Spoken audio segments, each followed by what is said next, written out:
You are now listening to one of many Frizzy productions, like Dr. King. I have a dream. I had a dream.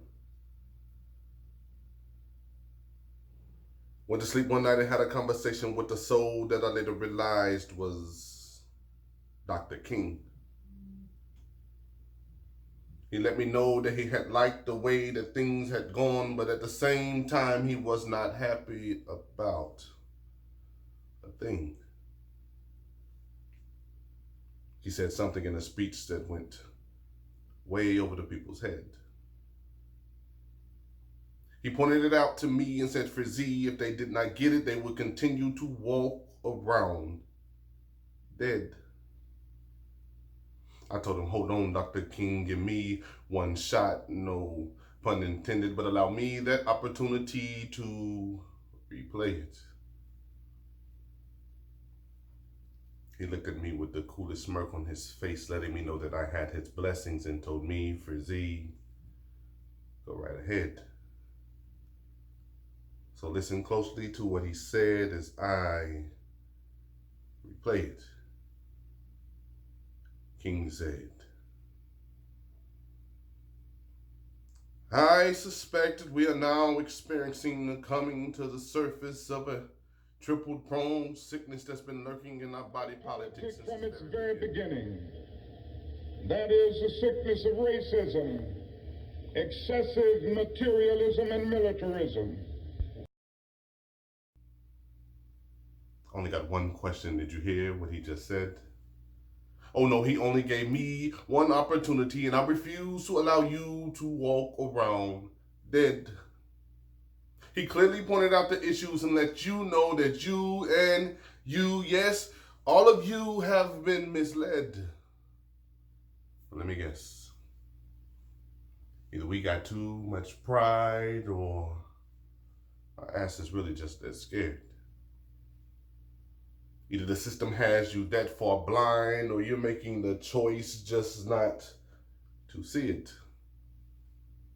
Either way, blind or not, your soul ends up in the same place. It's a TV show, I can't think of it, The Walking Dead. So let me try this thing creatively in a way that I know that I can say it. It's kind of funny to me how we all stopped moving forward when we found out that King was dead. We all lost a strong leader, no matter what color or complexion that you were, but he left us with a message that I know that he would correct if only he was here to say it. So let me pause my words just for a few more moments so that you can hear what King has said. King said, if I was standing at the beginning of time with the panoramic view of the whole of history of man up until now, and the Almighty asked me, Dr. King, what age would you like to live in? Would you like to live in? I would take my mental flight by Egypt. And I would watch God's children in their magnificent trek from the dark dungeons of Egypt to cross the Red Sea, through the wilderness on toward the Promised Land. And in spite of its magnificence, I wouldn't stop there. I would move on by Greece and take my mind to Mount Olympus. And I would see Plato, Aristotle, Socrates, Euripides, and Aristophanes assemble around the Parthenon.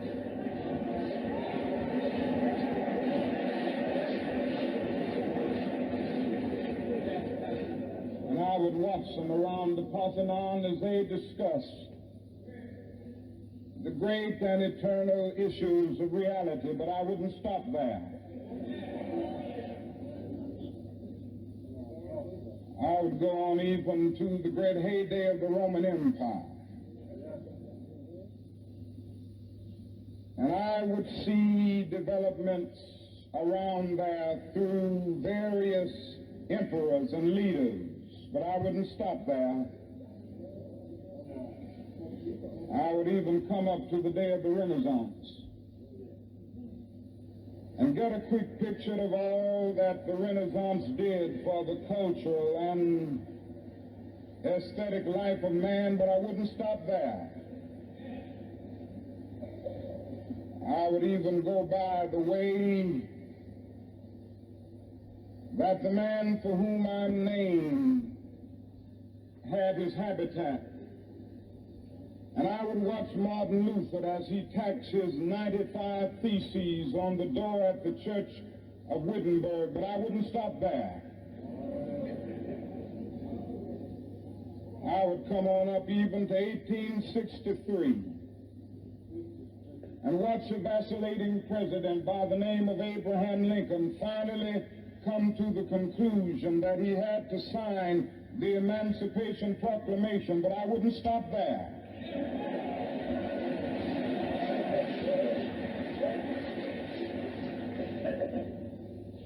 I would even come up to the early 30s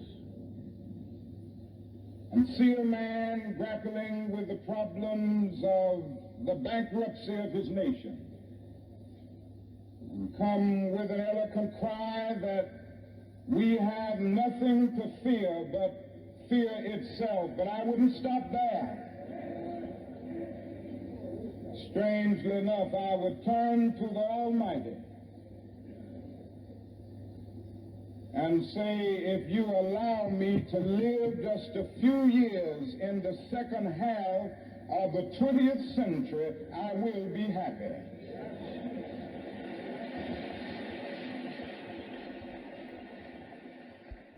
I only got one question. Did you hear what he just said? He clearly pointed out a time that if he had reached, he'd be happy just to see it. A few years past half the 20th century, which equate to be the years that he was seeing. A mistake that I won't hold against him because, like myself, he showed me he is a human being, flaws and all. Oh, how I wish that I could rewind time just so that I could be the secretary to answer those evil calls. I would have hung up on them so many times that they would have got frustrated and decided to show up in the front yard. Now, we all know the end to that story. Only one person gets to tell it, so I'll title that poem, Justice for All. Dr. King, Dr. King. Since your death, we haven't accomplished not one single thing. Racism, excessive materialism, and militarism is still a nightmare even outside of my dreams. They even threw another wrench in the game called mental illness, so now I have to be careful when I have to let out my screams. They got the game so twisted that if you have to be careful who you are around when you are talking, because if it sounds crazy, they'll diagnose you quickly and feed you this medication that controls your dreams. It's really a crazy thing. Since your death, your baton has still been sitting there on that ground. The question got asked, who's gonna pick it up next? I know you see now everybody started looking around. Your death shook the people's soul so bad that even the closest to you refused to make a sound. Please don't be mad at me because I speak truth. Just watch me pick up this baton and ask you to follow me around, you see. Like Dr. King, I have a dream that one day as a people united we'll all stand up because we're the same thing known best as human beings, caring about each other fully in order to stop this evil systematic talk thing. Bringing our brilliant minds together and understanding that being human but ran by this system is clearly a conflict of interest. It won't fix a thing, you see. Like Dr. King, I have a dream that as a people united, we'll all get the meaning of this thing in which we call life and truly understand what it means. We would come together as a people about a people and eliminate this thing known best as poverty. In one simultaneous effort, we would push to accomplish that which has always been a mountain to climb, but always obtainable if we keep acting. Not allowing death to defeat us, because that is one promise that I promise he will be keeping. You see, like Dr. King, I have a dream that those evil thoughts that come into your mind cause you to self-check yourself before coming at me. That you see how those evil thoughts will stop you from prospering, because whether you accept it or not, you are part of all of our dreams. That you stop judging the color of my skin and thinking that I'm only talking to the people that look like me. That when I say the words brother or sister, that I'm addressing the mass of people that classify themselves as human beings, you see. Like Dr. King, I have this dream. And when it is accomplished, the people won't have to worry or stress about a thing. This senseless robbing and killing would cease to exist, because you would now see the meaning of life and truly understand the joy that it brings. You see, every soul will be able to accomplish any dream themselves, no matter what would be the cost of any dream. Every soul with breath in their lungs would be able to say, this life ain't nothing but a thing. Like Dr. King, I too have a dream. Sometimes, and all I can do is think,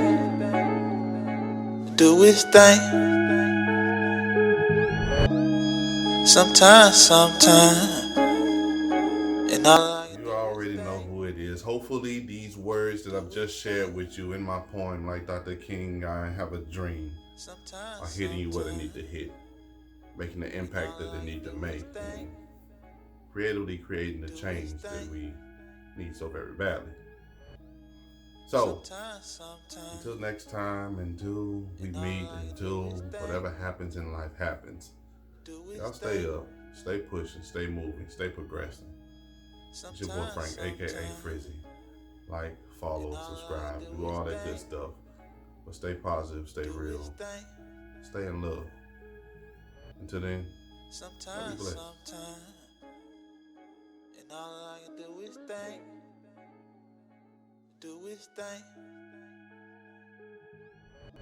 As I grew up, wishing to blow up, my father never showed up. Wasn't a hold up. In time I took a lot of grain with it. I never changed with it. And I was born witness to all the same image. Man,